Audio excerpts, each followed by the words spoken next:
प्रथमतः मी सोनम वांगचुक यांचं आंदोलन ज्या हुकुमशाही पद्धतीने मोडीत काढलं आणि सोनम वांगचुक यांच्या बाबतीमध्ये जे वर्तन इथल्या सत्ताधाऱ्यांनी घडवलं त्याचा मी प्रथमतः निषेध व्यक्त करतो। एक ओबीसीचा आंदोलक म्हणून सोनम वांगचुक यांचा पक्ष कुठला आहे, पार्टी कुठली आहे याच्यापेक्षा सोनम वांगचुक हे देशाची प्रॉपर्टी आहेत असं मानणारा लक्ष्मण हाके हा कार्यकर्ता आहे। रमेन मॅग्सेसे अवॉर्ड ज्याला आशियाचा नोबेल पुरस्कार समजला जातो तो पुरस्कार विजेता, IITचा विद्यार्थी, पद्मश्री अवॉर्ड विनर असा असणारा माणूस, एक शिक्षणतज्ञ माणूस, त्यांची मागणी काय आहे तर नीटचा पेपर फुटलाय आणि त्याची जबाबदारी स्वीकारून शिक्षण मंत्र्यांनी राजीनामा दिला पाहिजे। याच्यामध्ये कुठली चूक वाटत नाही आणि महाराष्ट्रातल्या नव्हे भारतामधल्या हर एक माणसांच्या मनामध्ये सोनम वांगचुक यांच्याबद्दल सहानुभूती आहे। आज जंतर मंतरवरती विद्यार्थ्यांच्या आंदोलनावरती जो लाठीचार्ज झाला त्याचा मी निषेध व्यक्त करतो आणि वेळ पडली तर मी दिल्लीला जाऊन सोनम वांगचुक यांच्या आंदोलनाला पाठिंबा देणार आहे, तिथं सहभागी होणार आहे। लोकशाही वाचली पाहिजे असं माझं आजचं मत आहे। ज्या पद्धतीनं चायनामध्ये तियानमान चौकामध्ये विद्यार्थ्यांवरती रणगाडे चालवले आणि त्यानंतर आपल्या शेजारी राष्ट्रामध्ये लोकशाही न येता तिथं कुठली राजवट आली हे तुम्हाला सांगण्याची गरज नाही। त्या पद्धतीनं आज विद्यार्थ्यांचं आंदोलन चिरडलं जातं आहे का सत्ताधाऱ्याकडून, हा प्रश्न माझ्यासारख्या कार्यकर्त्याच्या मनामध्ये निर्माण झालेला आहे। आता उरला प्रश्न आज इथं प्रेस घेण्याचा। महाराष्ट्रामधलं नुकतंच पावसाळी अधिवेशन पार पडलं।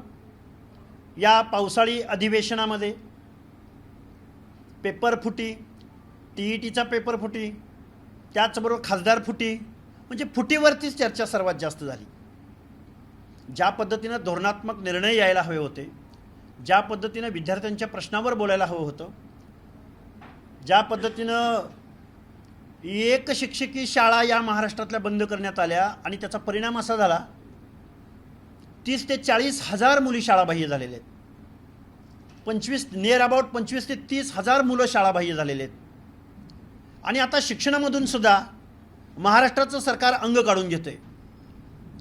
TETची एक्झाम घेण्याचं म्हणजे जे शिक्षक 15-20 वर्ष झालं नोकरी करतायत, 30 वर्ष झालं नोकरी करतायत, त्यांना का TETची एक्झाम घेतली जाते हे मला कळलेलं नाही। म्हणजे जे पास होणार नाहीत त्यांना तुम्ही बडतर्फ करणार आहात का, त्यांना तुम्ही सेवेतून बाहेर काढणार आहात का? म्हणजे शिक्षणामधून हळूहळू हे महाराष्ट्र सरकार अंग काढून घेतं आहे असा एक ओबीसी आंदोलक म्हणून माझा अनुभव आहे आणि मला माझ्या निदर्शनास आलं आहे, म्हणून या प्रश्नावर मला बोलायचं आहे। ओबीसींच्या प्रश्नावरती या पावसाळी अधिवेशनामध्ये एकही आमदार बोलला नाही, एकही मंत्री बोलला नाही, एकही लक्षवेधी आली नाही।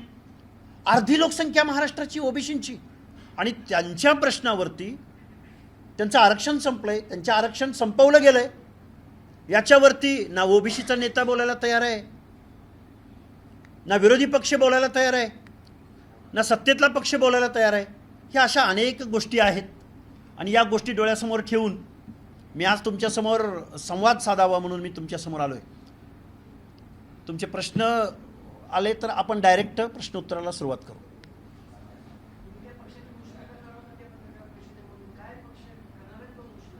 नाही, हे बघा, येऊ घातलेल्या कालावधीमध्ये महाराष्ट्रामध्ये ओबीसी जनता पार्टी नावाचं महाराष्ट्राच्या नव्हे भारत देशाच्या अर्ध्या लोकसंख्येचा व्हॉइस जर बॅलेटद्वारे, मतपेटीद्वारे जर इथल्या लोकशाहीमध्ये जर सामोरं जाणार असेल, पर्याय देणार असेल, त्या पद्धतीनं ओबीसी बांधव अपिलिंग मूडमध्ये येणार असतील तर निश्चित ओबीसी जनता पार्टीची घोषणा जाहीर होईल आणि महाराष्ट्रामध्ये एक पर्याय तुमच्यासमोर आम्ही निश्चित देऊ।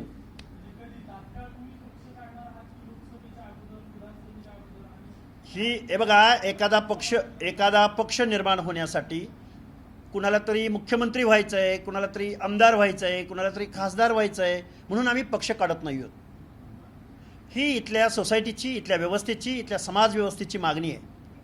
जर ओबीसींच्या प्रश्नावर महाराष्ट्राच्या विधिसभेमध्ये, विधानसभेमध्ये, कायद्याच्या सभागृहामध्ये एक शब्द बोलला जाणार नसेल तर आम्ही लोकशाहीमध्ये गप्प बसायचं।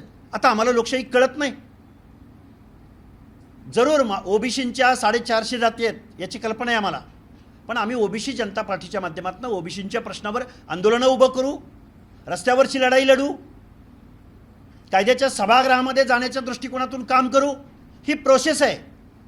मी आज घोषणा केली, कालपासून माझा 3 फोन बंद नाही आहेत. त्यामध्ये आमदार आहेत, त्यामध्ये खासदार आहेत, त्यामध्ये माजी मंत्री आहेत, माजी केंद्रीय मंत्री आहेत. अनेक लोकांनी, अनेक जबाबदार लोकांनी मला कॉल केलेले आहेत की अशा पद्धतीचा प्रयोग महाराष्ट्रामध्ये प्रथमतः होतोय.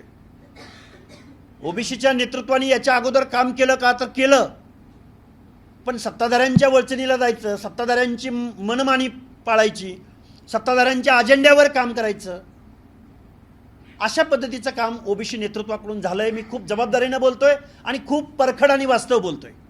म्हणून इथून पुढच्या कालावधीमध्ये आम्ही ठरवलंय की ओबीसींच्या प्रश्नावरती आपण बॅलेटमध्ये सुद्धा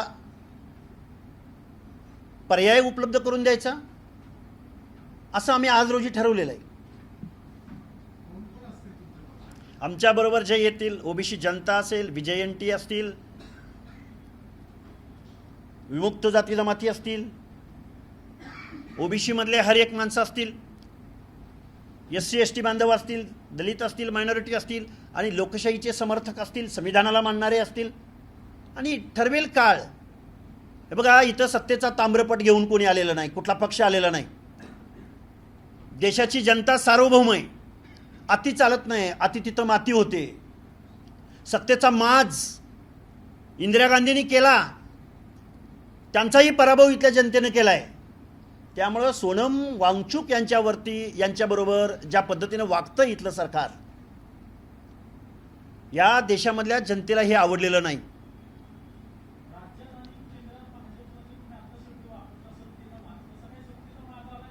निश्चित आलाय. अरे महाराष्ट्राचं सरकार कधी जनतेच्या प्रश्नावर काम करणार आहे?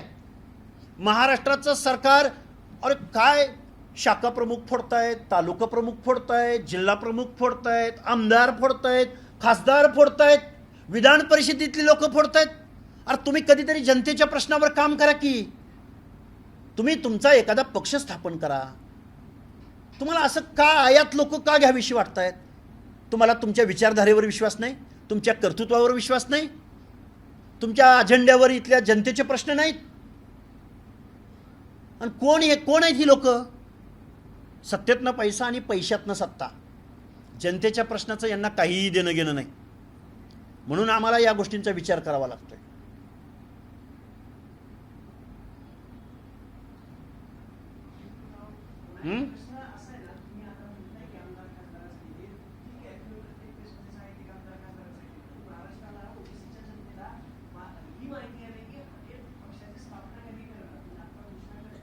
हे बघा, काल बारामतीमध्ये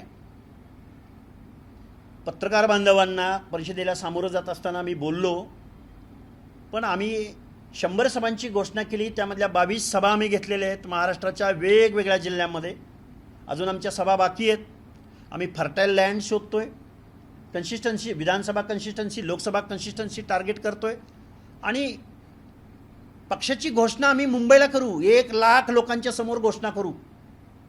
अर्ध्या लोकसंख्येच्या पक्षाची घोषणा, आम्ही त्या दृष्टिकोनातून चर्चेला तोंड फोडलं आहे. आणि आम्ही खूप जबाबदारीनं बोलतोय. ओबीसी जनता पार्टी तिचा अजेंडा लक्ष्मण हाके घरातनं नाही ठरवणार. या पार्टीचा अजेंडा महाराष्ट्रातल्या प्रत्येक तालुक्यातल्या, जिल्ह्यातल्या लोकांना एकत्रित करून कुठल्या प्रश्नावर काम करायचं, त्याचे सदस्य कोण असतील, 108 जणांची बॉडी कोणाची असेल, त्यामध्ये सल्लागार कोण असतील, आमचा अजेंडा काय असेल, लोकशाहीला मानणाऱ्या, लोकशाहीला डोळ्यासमोर ठेवून आज ज्या काही गोष्टी आहेत, ज्या काही गोष्टी घडत आहेत, त्याला एक पर्याय आणि जबाबदारीनं मी बोलतोय.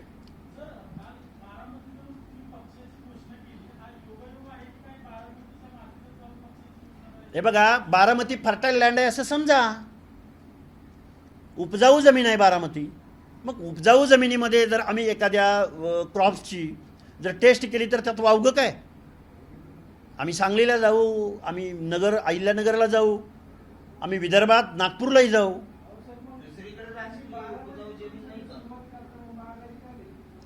अहो हा प्रश्न मी बऱ्याच वेळा प्रेस घेऊन याची उत्तरं दिलेली आहेत. आता एक काम करतो, मी आणि सुनेत्राताईची एक पत्रकार परिषद घेतो आणि त्या प्रश्नाचं उत्तर देतो. कारण त्या प्रश्नाचं एखाद्या कार्यकर्त्यानं एखाद्या पोटनिवडणुकीमध्ये माघार घेतली म्हणजे काही गुन्हा झाला का हो? प्रश्न असं पाठिंब्याचं बोलतच नाही ना मी. काय बोललो मी? सुनेत्राताईंसंदर्भात बोललो. मी अजित पवार पक्ष असं काय बोललो का? कारण शरद पवारांचा पक्ष आणि अजित पवारांचा पक्ष एक आहे. ते दोघंही सत्तेबरोबर आहेत असं मी मानणारा कार्यकर्ता आहे. त्यामुळे मी पक्षाचा कुठं उल्लेख केला आणि कुठं बोललो मी पक्षाबद्दल? ते असू शकतात ना.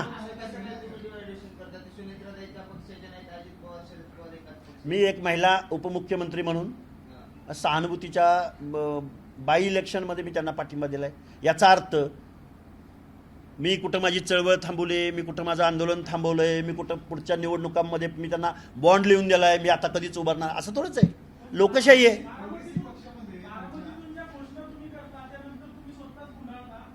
असं काही होणार नाही. एक सर्वसामान्य कार्यकर्ता आहे. माझ्या मर्यादा तुमच्या दृष्टिकोनातून मला चांगल्या माहिती आहेत. कुठं मागे यायचं कुठं पुढं जायचं आम्हाला चांगलं कळतं.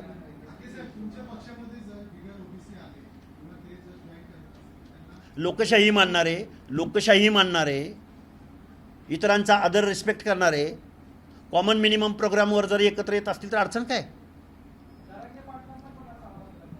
जरांगे पाटलांना जर आमच्या ओबीसी मधून आरक्षण त्यांची मागणी करावी, पण ओबीसी मधून न मागणी करता जर त्यांनी काही वेगळी मागणी करत असतील तर त्यांनाही बरोबर घेऊ आम्ही.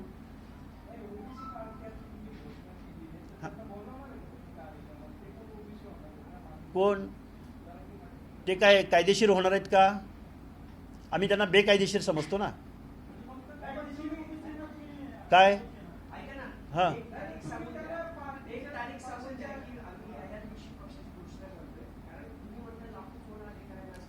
हो आलेत. मी सगळं तुम्हाला इलेक्ट्रॉनिक मीडिया खोटं बोलत नाही. माझे मोबाईल काढून लगेच तुम्हाला स्क्रोल करून दाखवतो. तारीख जाहीर करू ना. महिन्यात 2 महिन्यातली तारीख जाहीर करू. चला. जरांगे पाटलांनी जर त्यांची मागणी मागं घेतली आणि इथल्या बलुत्या आलुत्यांचा सामाजिकदृष्ट्या मागासांचं आरक्षण मान्य करून त्यांची वैयक्तिक मागणी ओबीसी आरक्षणाला धक्का न लागता ओबीसी आरक्षणामधलं इन्क्ल्युजन न होता जर ते त्यांची मागणी करणार असतील, ज्या पद्धतीनं 56 मोर्चांची मागणी होती की ओबीसीच्या ताटातला आम्हाला नको अशी भूमिका ते घेणार असतील तर मला अडचण नाही जरांगेंना बरोबर घ्यायची. पण ते जर ओबीसी मधूनच आरक्षण आम्हाला पाहिजे असं म्हणणार असतील तर अजिबात जमणार नाही. नाही, तुम्ही प्रश्न विचारला म्हणून मी माझी भूमिका मांडतोय. मी कशाला अपोर देऊ त्यांना? अरे 12, 13, 14 करोड जनता आहे. लोकशाही मानणारे ते बेकायदेशीर मानतो ना आम्ही. त्यामुळे बेकायदेशीर लोकांना कसं काय आम्ही बोलवू?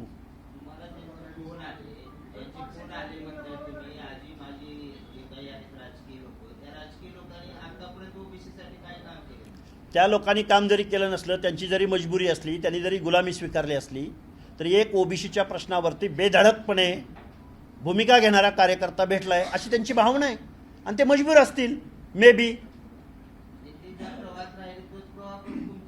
आज अजिबात होणार नाही. मी आत्ता अशी प्रेसच घेतली नसती ना. मी सत्ताधाऱ्यावर बोललो असतो का? तुम्हाला वाटतंय तसं जर असतं तर?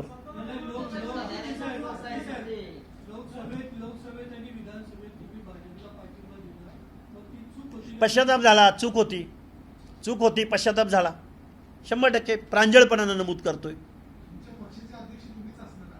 पक्षाचे अध्यक्ष ठरवतील. 108 लोक एकत्रित येतील. कारण पक्षाच्या रजिस्ट्रेशनसाठी 108 लोकांचा कन्सर्न लागतो. ती लोक ठरवतील.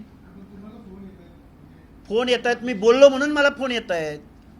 मी चर्चेला वाचा फोडली म्हणून मला फोन येत आहेत. कारण एखाद्या पक्षाच्या रजिस्ट्रेशनसाठी पक्षासाठी एक सिम्बॉल लागतो, एक व्यक्ती लागते, काही विषय लागतात, त्याचा भौगोलिक प्रदेश, ही या सगळ्या गोष्टी कॉमन आहेत ना. त्यामुळे एखादा माणूस जर अशा पद्धतीचा कॉन्सेप्ट या लोकशाहीमध्ये मांडत असेल तर त्यालाच कॉल जातील ना.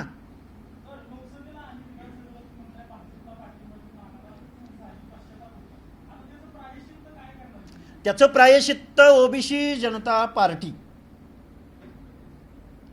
हे प्रायश्चित्त आहे ना. बाद झाला आता तुमचं. सोम्या गोम्या गेला की ढवळ्या पावळ्या सत्तेवर येतो, ढवळ्या पावळ्या गेला की सोम्या गोम्या सत्तेवर येतो. ओबीसी हा भाजपचा DNA आहे असं म्हणणारा भाजप आता राहिला आहे का? भाजपचा DNA कारखानदार आहेत. भाजपचे परत रिपीट सांगतोय तुम्हाला, भाजपचा DNA आमदार, खासदार, राष्ट्रवादी काँग्रेस, प्रसाद लाड, दरेकर ही मंडळी आहेत भाजपचा DNA. त्यांना काय पडलंय आता? बलुत्याचं, आलुत्याचं, सामाजिकदृष्ट्या मागासांचं. बरं, तसं पडलं असतं तर या सरकारनं निवडणुकीला सामोरं जात असताना 18 OBC मधल्या 18 जात समूहांच्या महामंडळांची घोषणा केली. त्या जातीच्या संतांच्या, महापुरुषांच्या नावानं या महामंडळांची घोषणा केली. त्याला अध्यक्ष भेटू शकला नाही, त्याला कार्यालय भेटू शकलं नाही, त्याला एक साधा शिपाई भेटू शकला नाही. मग आता कसा आम्ही OBC भाजपवरती, सत्ताधाऱ्यांवरती आम्ही विश्वास ठेवायचा? या सरकारनं लाडकी बहीण योजना आणली. बघा, या सरकारचं कर्तृत्व तुम्हाला सांगतो. लाडकी बहीण योजना आणली, आता ती गुंडाळण्याच्या तयारीत आहेत. ते 30-35 हजार कोटी रुपये तिजोरीतनं दिले गेले. पण त्याच लाडक्या बहिणीला तुम्ही अकाउंटला पैसे भरताय. ह्यात कर्तृत्व काय तुमचं? टॅक्स गोळा करताय आणि महिलांच्या अकाउंटला भरताय. अरे, त्याच महिलांवरती बेरोजगारीची वेळ येणार नाही, त्याच महिलांवरती, त्याच मुलींचा कट ऑफ थांबवण्यासाठी तुम्ही एज्युकेशनमध्ये त्या महिलांना काही सुविधा उपलब्ध करून देऊ शकत नाही. त्यांना त्यांच्या पायावर उभं करण्याच्या दृष्टिकोनातून, बेरोजगार महिलांच्या दृष्टिकोनातून, ग्रॅज्युएट महिला, टेक्निकल एज्युकेशन घेतलेली महिला, अरे अशा महिलांच्या दृष्टिकोनातून त्या महिला त्यांच्या पायावरती उभ्या राहतील अशा पद्धतीनं योजना आणली असती तर हे परिवर्तनाचं लक्षण समजलं असतं ना. अरे कोण येतो, कोण लाडकी बहीण योजना जाहीर करतो, निवडणुका काढून घेतात, निवडणुका जिंकतात, गेली लाडकी बहीण. आता काय लाडक्या बहिणीची परिस्थिती? पण आमच्या तिजोरीमधून 30-35 हजार कोटी रुपये तुम्ही निवडणुकीच्या अगोदर चुनावी जुमला म्हणून जर अशा पद्धतीनं योजना आणणार असाल तर माझ्यासारख्या कार्यकर्त्याला हे अजिबात आवडलेलं नाही. म्हणून आम्हाला पर्यायी रूपात आम्हाला पुढे यावं लागेल. यांच्या धोरणाविरोधात आम्हाला टीका करावी लागेल. आणि या महाराष्ट्रामध्ये रिझर्वेशन संपल्यात जमाय. काही लोकल बॉडीमधल्या काही त्या पण जागा संपलेल्या आहेत. आता सत्ताधाऱ्यांचा DNA इथल्या खाजगी कंपनी आहेत, आउटसोर्सिंगच्या माध्यमातून रोजगार उपलब्ध करणाऱ्या, आउटसोर्सिंग आता चालू आहे सगळीकडं. त्यामुळे आता आरक्षण ही पॉलिसी, आरक्षण हे धोरण, जे आरक्षणाच्या दायरीमध्ये माझे SC बांधव आहेत, ST बांधव आहेत, OBC बांधव आहेत, VJNT बांधव आहेत, अरे तुमचं आरक्षण कधीच संपलंय. भाजपचा DNA OBC नाही, भाजपचा DNA प्रसाद लाड आहे. प्रसाद लाड ही काही व्यक्ती खूप मोठी आहे म्हणून मी त्यांचं नाव नाही घेत, पण त्यांची एक कंपनी आहे क्रिस्टल इंटिग्रेटेड सर्व्हिसेस. त्याच महाशयांनी सांगितलं मी 1 लाख लोकांना रोजगार उपलब्ध करून देतोय. अरे मग माझ्यासारख्या कार्यकर्त्यानं जरा त्याचा अभ्यास केला तर ती क्रिस्टल इंटिग्रेटेड सर्व्हिसेस नावाची कंपनी नोकऱ्या कुणाच्या तर सामान्य प्रशासन, नोकऱ्या कुणाच्या ग्रामविकासच्या, नोकऱ्या कुणाच्या महसूलच्या, नोकऱ्या कुणाच्या एज्युकेशनच्या. अरे सरकारी नोकऱ्या आहेत सगळ्या. 25,000पासून 1.25 लाखापर्यंत पगार या क्रिस्टल इंटिग्रेटेड सर्व्हिसेसच्या माध्यमातून भागवला जातो. म्हणजे आता नोकऱ्यांचा मालक कोण आहे? प्रसाद लाड आहे, एक कमिशन एजंट. त्याच्या या कंपनीला 10 ते 12% सर्व्हिस टॅक्स म्हणून शासन त्याला पैसे देतंय. कुठं राहिल्या तुमच्या नोकऱ्या? कशाला भांडतंय? SC मध्ये आज भांडणं लागलेली आहेत. राजा हो, तुमच्या नोकऱ्या कधीच गेलेल्या आहेत. आज भांडण करायची वेळ आहे ती लोकशाही वाचवण्यासाठी. आज भांडण करायची वेळ आहे ती सोनम वांगचुकच्या भूमिकेला पाठिंबा देण्याची. आज वेळ आहे की विद्यार्थ्यांचे काय प्रश्न आहेत त्या प्रश्नावर आंदोलन उभं करण्याची. काय म्हणतंय दिल्लीचं गव्हर्नमेंट? आम्हाला डिलिमिटेशन आणायचं. अरे डिलिमिटेशन, परिशीलन, डिलिमिटेशन 1980 सालानंतर तुम्ही डिलिमिटेशन करताय. पारदर्शी बिल आणा ना, पारदर्शी. कोण विरोध करेल? एवढी लोकसंख्या वाढली तर नैसर्गिक न्यायानं लोकप्रतिनिधींची संख्या वाढणं अपेक्षित आहे ना. तुम्हाला एवढी का भीती आहे? तुम्हाला ममता बॅनर्जीचा पक्ष फोडावा लागतो, तुम्हाला उद्धव ठाकरे साहेबांचा पक्ष फोडावा लागतो, तुम्हाला शरद पवारांचा पाठिंबा घ्यावा लागतो. अरे तुम्हाला 366 आकडा, जादुई आकडा तुम्हाला जुटत नाही म्हणून तुम्हाला पक्ष फोडायचे. हे जे चाललंय हे लोकशाही विरोधी चाललंय. लोकशाही कधी नव्हे ती अडचणीत आहे असा पक्का समज लक्ष्मण हाकेचा झालाय. म्हणून आम्ही म्हणतोय की OBC जनता पार्टी या महाराष्ट्रामध्ये पर्याय देईल. आवाज येत नाही आवाज. हे बघा, महाराष्ट्राची जनता ठरवेल, महाराष्ट्राचा ओबीसी बांधव ठरवेल कोण ओबीसींची भूमिका घेतंय, कोण लोकशाहीच्या बाजूने बोलतंय, कोण रिझर्वेशन पॉलिसीच्या बाजूने बोलतंय, कोण इथल्या सरकारवरती, ते ठरवेल ना जनता. त्यामुळं आम्ही 24 तास भांडतोय, बोलतोय, पुढे येण्याचा प्रयत्न करतोय, जनता ठरवेल.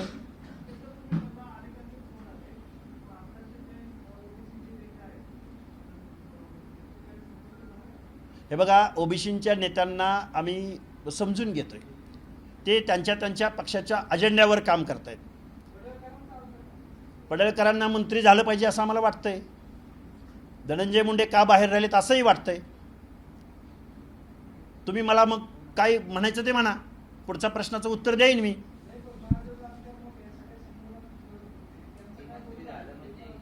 काय प्रश्न मिटतील का नाही माहिती नाही, पण एक हक्काचं एक दालन तिथं मुंबईच्या मंत्रालयामध्ये आम्हाला बघायला भेटेल. आवाज मजबुरी बोललो ना, ते पक्षाच्या अजेंड्यावर काम करतायत. अरे पण आमचा एक माणूस, एक नेतृत्व तयार व्हायला 20-25 वर्षाचा कालावधी द्यावा लागतो. ते आमच्या बरोबरच असतील, ये अंदर की बात है. ओबीसी लीडर, सब ओबीसी लीडर हमारे साथ है. सगळे बरोबर आहेत, ते तर आमचे गुरु आहेत. त्यामुळे प्रश्न तो उरत, आम्हाला फक्त हे सगळं जाऊ द्या. 10-15 वर्ष गेलं, नवीन समस्या, नवीन प्रश्न, नवीन नीती, नवीन धोरण, बेस लोकशाहीचा. त्यामुळं तेच काय घेऊन बसलाय. प्रायव्हेट लिमिटेड कंपनी नाही करायची आपल्याला. कोण मी काय बोलतोय, आज आत्ता ऑप्शन आहे का आमच्याकडं? आत्ता आम्ही लोकप्रतिनिधी आहोत का? आत्ता आम्हाला कुठला पर्याय उपलब्ध असू शकतो ते बोलतोय ना. वास्तवातही बोललं पाहिजे, भविष्यातलंही बोललं पाहिजे, भूतकाळातलाही अनुभव घेतला पाहिजे, तरच चालेल ना.